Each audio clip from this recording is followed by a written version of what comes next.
Right. Right. And we're live. Good morning, YouTube. Good morning. Good afternoon. Rise and shine. It's Monday afternoon. All right, let's hit the record button, shall we? Good afternoon, everybody. Rise and shine. It is St. Patrick's Day. Happy St. Patrick's Day. My name is Coach Lacey. Welcome to Rise and Shine with Morning Moon. It's Monday afternoon. I hope you had a fabulous weekend, and we are just getting right into it this morning. This morning. It's been a good day. It's been a good weekend, and it's just so beautiful out. So if you haven't already, hit the subscribe button. Go ahead and hit the subscribe button, hit the bell so that you can always be notified of when I go live Monday through Friday here at Wellness with Watson and Rise and Shine with Morning Moon. You can make sure to follow us on Facebook at Rise and Shine with Morning Moon and anchor in with your daily Foundations of Wellness checklist, and make sure that you don't get lost to the gravity of life.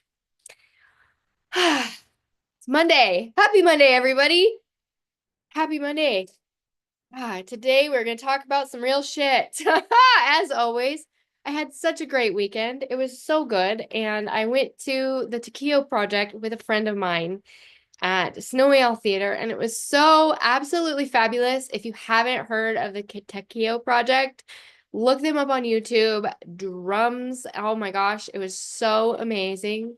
It's fabulous. And we were just dreaming together about her studio. I am assisting with the marketing portion of the new Humblebee Collective Bee Motion Studio, and we're so excited. It's going to be super cool. Got this mountain meadow vibe to it. It's going to be awesome. So if you haven't heard of Taquillo Project, follow them, go look them up. So awesome. And that brings me to the topic of today. Here I am drinking my nasty Starbucks, but couldn't resist the lavender mocha today. I don't usually like to drink things like that, but got me. It got me. It got me. It's all about balance here at Morning Moon, and as long as I'm not drinking one of those every day, we should be okay. I'm very thrilled about the plastic cup, though, I have to say. Anywho, today I want to talk about friendship. I had a moment this weekend where I was so thankful for my friends and thankful for my friendship and thankful for the people that I'm surrounded with. It made me think about those times that I was feeling like an outcast. I grew up in Wyoming, as most of you know, and I've always been just a little bit different. And by that, I don't mean the like fun, we're different kind that everybody embraces. By that, I mean the like triggering kind of different, the outcast, the fringe dweller. I've always been I've been a fringe dweller, and I jump from circle to circle. I don't actually belong in any one clique, really. And so it's left me in the past before I really grew up into myself, and into my matured spiritually. It used to really bother me feeling like an outcast and feeling judgment from other people. And so today I really want to talk about friendships and feeling like an outcast, judgments both from others and within ourselves, because that's huge. And then how we actually grow into our purpose. How did I grow out of the judgment of others? Like, that is huge. And I had a realization this weekend that I truly just don't care what people think about me. And I'm here to fulfill God's purpose. And that has so much freedom to it that I realized that the way that I see the world has shifted drastically. And it was because I started taking personal responsibility, and I stopped assuming that everything was everyone else's fault. And I got out of my own ego. And basically, I looked in the mirror that I didn't want to look in, right? And I had a situation this weekend. Well, actually, it was last week that it all started. And I was really been reflecting on the blessings and the purpose I have in my life. And there's been a few moments in the last week or so where I've encountered people and their energy was off to me, and I thought we had a really great friendship, but I could sense something was different. And it really made me reflect on the purpose that I have of my own in my own life and some friendships that I have. And some of them, they just don't fade away. They actually get squeezed out like a zit. You get just like popped like a zit out of situations.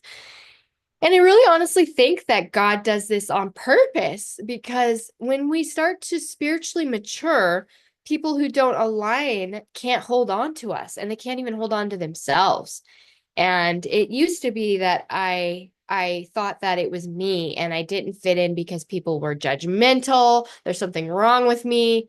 Um, or there was something wrong with them. And I remember going to, like, for example, church camp. Christians, I'll use Christians as an example because you would never have caught me in a group of Christians, like of Christian people going to church or a small group. And the life I live now, young me would have been appalled by, which is wild because I used to have this understanding of Christians, even though my family was very Christian, that they were judgmental. I used to really get triggered by Christians, and I used to really feel like an outsider. And here I am years later, fully immersed in God's presence and realizing I was the judgmental one. It was me all along. I mean, sure, there's always like those surface judgments from some people, but I was judging this group as a whole, and it affected how I would show up when I would be in social situations. Because I felt so outcasted that I experienced rejection, I just assumed people saw me as too much or like too intense or just flat out weird. And I would let those stories define me. Like I remember being called gothic in second grade by these girls who are now my friends. And I was just, or they would say that I was a witch, and because I have dark hair and light skin, and people would, I was beautiful. I was a beautiful, quiet, sweet girl, and I was tortured relentlessly by other girls who were not as quiet as me, and maybe they had a little bit of, jealousy of how I was looking or something. But that's never been something I've ever considered until I've gotten older. And then when I see it happening to my daughter, I'm like, well, I see what's happening here. I see what's happening here. But I, as a teenager and as a young person, you don't think about these things. And I felt outcasted because I expected rejection. I've always just expected rejection. So when people reject me now, it's like, oh, par for the course. Like, who cares? Good. Join the club of haters because I have plenty of people who love me. But back then, I was bothered endlessly by it. I just wanted to be loved. And I would always assume that people just saw me as too much or too intense or just weird. And it was always just too much, the too muchness of my life. And I just let those stories define me. And they just defined who I was. And when I think back to who I used to be growing up, and it just really makes sense. All of these phases I went through made sense. And in school, I was made fun of, like I said, for being gothic. I wasn't even gothic. I just had dark hair and light skin. And so, I was just made fun of for being different. I didn't even know what that meant, but I felt it. So eventually I leaned into it. Goth phase, check, you got it. I was the like literally the most goth person in my town. Like that was it. You think I'm weird? Watch me double down. I'm gonna be weird. If you think I'm weird, hell yeah, I'm weird. I'm the weirdest motherfucker there is. You damn right. So I let these stories define me, right? And I remember one time that, like, I think I was at Barter Fair and I was getting a reading done, and someone told me my spirit animal was a spider. And I was like, no, like, how on earth could you say that my spirit animal's a spider? Ew, ew. Like, what? I hate spiders. And I've thought about it over the years, and I'm like, damn, son. That was actually spot the F on, because spiders freak people out. I freak people out. I freak people out. Spiders are misunderstood, and most of them are harmless. I'm hella misunderstood, and most of the time I'm harmless. Now, if you get in my space, I'm gonna Black Widow your ass, but like most of the time I'm pretty harmless. And actually spiders are really helpful. Like they're essential. Like they are essential, and they weave intricate webs, moving seamlessly between light and dark. They aren't afraid of shadows, they know their purpose is creation. They know their purpose is creation. Isn't that so profound? Like spiders, they like weave in and out, and they create and they destroy, and they are just such a they're just such a profound creature. And when I really think about it, damn, if it isn't true, the spider is my spirit animal. And that blows my mind. So I don't actually kill spiders unless they're near my bed or in the shower or near the toilet. I won't kill them. I'll just pet them out because like I've got a soul connection to the spider, and that really, this stuck with me. And this made me think about, misunderstandings. The spider, it's so misunderstood, such a misunderstood creature. And like, that's me. I'm misunderstood. And recently I found out somebody that I really love and like care about, who I thought was one of my really good friends, one of the women I like truly care for, and I've like thought was I literally thought she was one of my best friends. And we had this instance where we were all at a table together doing some work, and you could feel the energy was off. Like everyone was flowing and the leaders were all there, but that one was just out. It was like off, and it wouldn't flow. And I could feel this like really dark energy coming at me, this like really dark, nervous, like intimidate, this just really like energy. And later on, I found out that she said that she didn't like me. And I'm like, bro, like, number one, come to me and say something. Whoa, like, where's your cojones, hun? Because honestly, I'm the queen of like feedback. If you got feedback, you could probably say damn near anything to me. Damn near, damn near. And I'll probably just look at you like you're a child that you are. Like I don't like, unless it really affects me, like, and I'm like agree, like, yeah, I need to work on that. And even if I do need to work on that, and it's something that I'm doing that I need to work on, I don't ever take anything personally. Like I don't like really don't take much personally. There's not much that I take personally, especially when it comes from other women. Like when stuff comes from other women, I'm out. Like if it's hateful, I like literally the children that you are. That's how I feel, because um I just feel it coming. Like I said, I'm not shocked by people not liking me. It's like I don't care. Join the club. I got plenty of people who love me. So, and I can always tell when someone likes what I do, but they don't actually like me, and for the longest time I would let that get to me. They want your good work, but they don't think you as a person are worth much, or you haven't had the experiences they've had, or whatever it is, the judgments that people hold, but they don't actually see that your story is your own and the things you've walked through. And so I don't let things get to me, and I don't question my worth because of someone else's skewed opinion on who I am. They don't know what I've been through. Vice versa, I don't know what they've been through. So that's why I give grace. Grace is a huge factor of who I am. And if you have wronged me, chances are I'm going to forgive you. I mean, that's what Christians do. And that's what I just do. And that's who I am. And I'm super solid in myself. I know my people. I know my purpose. I know who I belong to. I know who my father is. I'm a child of Christ. I don't need the approval of people, especially mean girls who think they're cooler than everyone, that are just trying to be a replica of the same exact thing over and over again. I'm not a replica, and I never will be.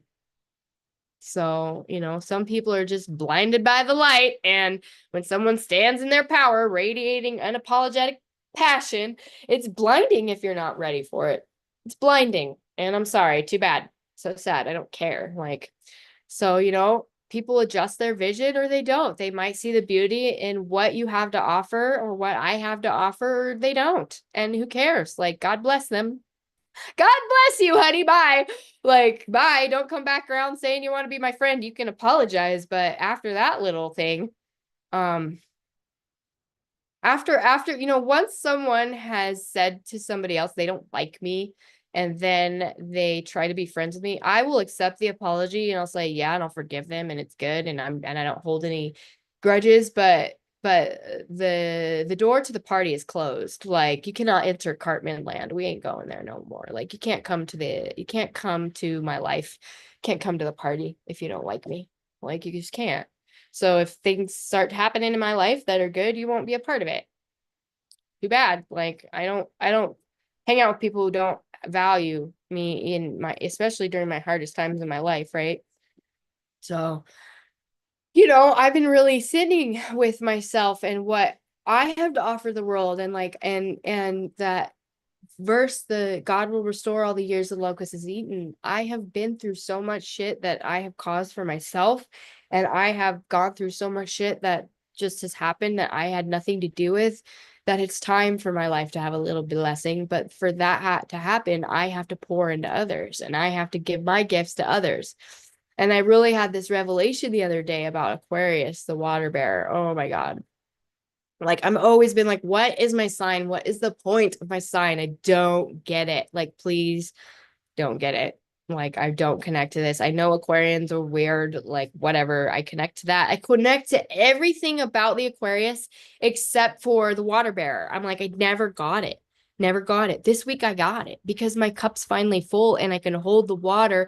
I can take it to my family. I can pour into them. I can go get more water and pour into those around me. I finally get it. The water bearer. Oh my God, so profound. Our purpose is to pour into others. But first we have to learn to carry our own water. Oh, for so long, I was tripping over my own feet, spilling water all over the place, desperate to quench everyone else's thirst while I'm dying of dehydration because I can't hold my water. Holy mother. But now, whew, I've balanced my water pot. God is behind me. Like, Jesus' hands are on my hands, helping balance the water pot so that I can go get more water for others and pour in. I can move home without spilling a drop. I can pour into my family, and I can go back to the well and bring water for others. That is the purpose of the Aquarius. Oh my God, so profound. So profound. That pouring into others is the real secret of life. It's the secret to everything. It's like the secret. This is why we lose people along the way. Some people only want to take from the well without learning to carry their own pot. They want you to carry their pot. My mom always says, carry your own backpack. Like, they want you to carry their backpack. You got to carry your own backpack. You got to carry your own pot. And the people that are meant to be in your life and the meant that are aligned with you and meant to be there and grow and flow together and build something bigger than yourselves, those people are going to meet you at the water hole and they're going to be ready to pour back into your pot, and together we will share an abundance and quench that thirst. So I want you to sit with this today. Like, how are you carrying your water? Are you carrying your water, or are you relying on others to fill your cup? And have you experienced rejection? And if you're used to experience rejection, are you expecting rejection? Or do you show up fully without the assumption and just know rejection will come, and if it comes, let it go like water off a duck's back? And when was the last time that you checked that you were the judgmental one? Have some compassion for others. We don't know what other people are going through. You have no idea. They could have a big smile on their face, at church or at work, and pretend all day long and get home and just bust down and cry, or numb out, whatever it is. You have no idea what people are going through. So be kind. It's not all about you. It's not all about me. Get rid of me and start thinking about we. Start sitting at tables that nourish your spirit. Start sitting with the people that nourish you and fill your cup. Fill their cup too. Are you hungry when you leave that table? Are you starving? Maybe you need to surround the table with some different people. Like maybe you need some new friends. Maybe you need a new community. Sit at different tables. Try different meals. And who in your life is being squeezed out like a zit? Who's being popped out like a zit? Are you resisting? Are you trying to like patch it up? Or are you just allowing it? Sometimes people aren't always meant to be in your life in this season. And you can forgive people, but you don't have to let them in fully. Listen, if someone gets squeezed out of your life, don't chase them. Don't try to squeeze them back in. Just trust the divine reshuffling and the divine design. There's a calling on your life. And if you are living life in accordance to his purpose and you are showing up in the world in a way that is reflective of that and you're anchoring in every day to your foundations. Hi, have you anchored into your foundations this morning? Pick one, pick a foundation, anchor in, work your way down the list. The goal is all 8. If you don't make the goal, that's okay. We're building our foundation so that when it gets cracked, we can still grow, right? Not everyone is meant to sit at your table. Not everyone is meant to walk with you in your next chapter. You might be walking alone. You might have some new people following you. As leaders, we are a link in a chain. We don't lead without following, and we don't have followers without leading. So we're a link in the chain. We have to be following something. What are you following? Who are you following? Are you following a human? Are you following Christ? Are you following yourself? Are you following the divine design? Who are you following? Life is not about you. It's not about me. It's about we. So sit with that today. Stand firm in who you are. What's meant for you will never pass you by. Unless you keep your head in the sand or you are awake pretending to be asleep. Don't be awake pretending to be asleep. It's not a good time. So be sure to anchor in, check into the foundations if you haven't already. Get into the group Rise and Shine with Morning Moon and anchor in with your daily wellness foundations. Download my free release foundations guide. The Circle of Life seasonal check-in is in there and the daily checklist for anchoring into your foundations. Download it, use it, love it, share it, live it. So it's how I've built the life I have. It's how I've stayed healthy. It's how I lost 60 pounds. It's how I got sober. It's how I have friends. It's how I built my business. These foundations are how I've done everything. And it all started in 2012 when I discovered the foundations from the Integrative Institute of Nutrition. So it's not like this has been something that happened overnight, right? You have to keep working on it. You have to anchor in every day. So get it done. Do it. You got this. You got this. Stand firm. Stand tall. Walk with confidence. And if someone doesn't get it, wish them well and keep on walking, babe. God is good. Life is good. The sun is shining. So get out there today and write